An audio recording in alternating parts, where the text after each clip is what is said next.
السلام علیکم ورحمۃ اللہ وبرکاتہ زما ګرانو قدردانو ملګرو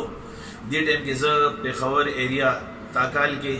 زما ډېر قدردان ډېر ګران رور چې ماشاءالله بچپنه مو مې یو ځای تېره شوې ده او په ما ګران دی نو چې په ما ګران دي نو زه به پرې ولې ګران یم زه به جانان نه قربانېږم جانان چې ما نه خپل پردي قربانوي پېښور ته راغلی یم خو چونکې مینه را سره کوي محبت را سره کوي قدردانی کوي یو دیني نشست ته راغلی وم په هغې کې زما بیان او نعتخواني مې پکې وه د هغې نه واپس شوم نو مې څنګه به ځم چې ځم نو قدمونه مې نو چې او دغه شان د دم مینه وه رئیس باچا سره ملاقات ته راغلی یم زما ډېر خوږ ملګری ډېر مینهناک ملګری دی او ښه په دین باندې مین دی ما سره خبر اکثر لګوي زه دا بچي درولم تا ته په وله کومه چې په دې باندې ښکلی قرآن ووایم ښکلی حدیث پې ووایم دې باندې زه علم کول غواړم دغه بچو دپاره فکرمند دی رئیس باچا سره راغلی یم ناست یم ورسره ډېر زیات خوشحاله یم رئیس باچا او زه د پته د مینه مو را سره په دې کوي د استاد شاګردان یو ډېر او ماشاءالله خدای پرې رحم کړی ټول باندې د خدای رحم وکړي نو دونه د سوات نه موږ له راغلی یو غټه هستي ده او شکر الحمدلله موږ پرې هم ډېر خوشحاله یو الله دې موږ له هم دا مقام راکړي ټولو له دې خدای ورکړي او بله دا خبره چې یو دیني ګروپ احساس کړی د فنکارانو ډېر ښکلی نو ډېر منځونه پکې پیله پکې ماله غلطي کېده سبقونو کې کلمو کې منځ کې زورزیر کې فرق و که نه هغه ته خدای پاک یو ذریعه وګرځوله تاج اکبر صاحب موږ ته مونځ هم سیټ کړو او اوس هم راته خواري کوي چې یو میسج ورته کوو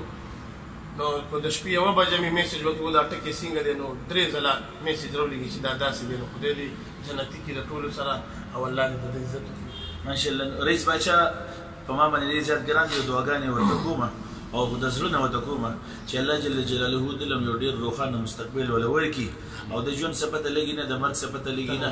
او دته ما ویلي او الحمدلله خبره مې اخلي ومني ډېر قدردان ملګری دی زما ډېر خوږ دی ډېر خوږ دی او الحمدلله د قرآن سره او د حدیث سره د دین سره خو ډېره زیاته مینه ده ماشاءالله ګاډي کې ځان سره جانمازي ښې وي مونږ خلک وایو دا فنکاران داسې فنکاران داسې دا یو مشهور فنکار دی دا یو مشهور هنرمند دی او داسې اواز داسې غږ او داسې نوم ول الله پاک ورکړی دی چې لکه په دې ټایم کې په معاشره کې یو نوم دی خو د الله د دین سره ډېره مینه ده زموږ دا بعضې ملګري وایي چې دا فنکاران داسې دا ګلوکاران داسې خپل ځان ورته فرشتې ښکاري رئیس باچا ماشاءالله ښه برابر ما سره یې رابطه کې دی او ښه 15 وخته لمونځ کوي چې پروګرام نه راشي سهار لمونځو کې بیا وده شي الحمدلله ښه صفا سوتره ګرځي او د مونځ زده کړه کوي د قرآن زده کړه کوي شوق دی او کور والا ته داسې ماحول ورکړی دی بچو ته بیبیانو ته نو ماشاءالله رئیس باچا زړه کې دا نیت هم کړی دی انشاءالله ځان له څه بزنس څه کاروبار څه ټوکه ټوک روانوم او نیت هم دا کړی چې انشاءالله زه به د حلال روزې دپاره ځان له کوشش کوم خو په یو ځای نه کېږي دا د الله په فضل او کرم سره کېږي رئیس باچا نه دا وایم چې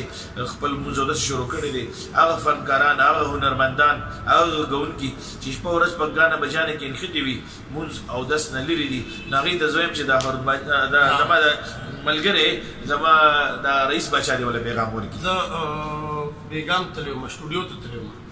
خو چې راکوز شوم جومات ته جمع مې کوله نو ټول فنکاران چې څه ټول پکې نو لم نور خوشحاله شوم ماشاءالله نو شکر الحمدلله فنکاران ښه 15 وخته مونځ کوي دا فن یو طرف ته که دا خو فن دی که نه یو رزق ګټل دي نو الله دې وکړي چې زمونږ دا خدای دې دا کاسه د رزق بدله کړي که نه هغه الله دې خیر کړي نور بس خپلو کې مینه کوئ او محبت کوئ جګړې مګړې مه کوئ 15 وخته مونځ کوئ پاتې دنیا ده او تاسو مونږ ته دعاګانې کوئ مونږ به تاسو ته کوو تاج اکبر صاحب دې خوشحاله خدای دې لري سره د بچو چې مونږ له دومره ټیم راکړی دومره غټه هستي نو بس مونږ یې دعا کوي ورته ټولو ته دعا کوي او تاسو مونږ ته دعا کوئ رئیس باچا آینده دپاره تقریبا اوس عمر خو داسې شوکه نه شي او زه ستاسو ملګری یم ورور یم ستاسو سره مې دغه هلې ځلې وې لګیا وم تاسو کتم نو آینده دپاره څه عزم دی څه دی نیت دی مستقبل کې څه عزم دی نیت دی هغه پیغام مې ورته ملګرو لرو نیت مې دا دی انشاءالله چې ما یو کاروبار روان کړی دی په مزه مزه به خیر دې فن ته هم بد نه یو موږ له خدای پاک دې کې روزي را کړې ده او بس نیت مې دا دی چې په مزه مزه کاروبار ته سوچ وکړم او دې له مزه مزه خیر باد ورته وکړي انشاءالله او د دنیا نه چې داسې حالات کې موږ لاړو چې هغه زندګي زموږ د قرآن او د حدیث په رڼا کې وي جی بل الله سره متعلق جوړ کړي وي نور الله دې خوشاله ساتي د یو ټکی دې مخکې مې درته تپوس کوو نو زده کوو او دا موږ له خدای پاک یو ګل را کړی دی ګل او د سره غمي د ټولو فنکارانو ټول ورسره غمي نو هر چاته میسج نو ماشاءالله زر نیمه پورې ګروپ کې خلک دي فنکاران او هغوی ته ډېر سبق او چا قرآنونه ترجمه شروع کړي دي موږ به هم کوشش کوو انشاءالله نور ملګرو زما خوږ ملګری زما خوږ ورور رئیس باچا او الله ګواه دي چې په ما ډېر زیات ګران دی رب ته خو پته ده الله ګواه دي په ګران دی الله دې خوشحاله ساته خدای دې تکه شانتي ښایسته لاره دا کوم ملګري چې زموږ دا کلیپ اوس به دا به اوري دا به سوچ به ورته کوي نو ټولو ملګرو ته زما دعاګانې وکړو خو زما دې ورور ته خصوصي دعاګانې وکړئ چې الله جل جلاله دله ښکلي روزګار او د حلال روزۍ روزګار ښه د برکتونو روزګار او داسې روزګار ولا الله پاک ورکړي چې په هغې کې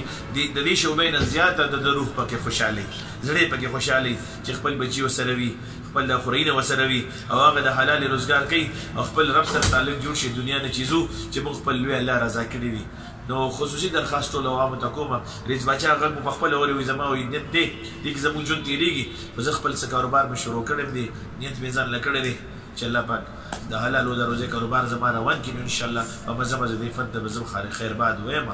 د قبر آخرت لپاره تیارې دي الله جل جلاله زموږ او ستاسو د ټولو زما د ضرور زندګي د قرآن او د حدیث په رڼا کې راولي د دنیا نه چیزونه خپل لوی الله خوشحاله شوي وي السلام علیکم ورحمة الله وبرکاته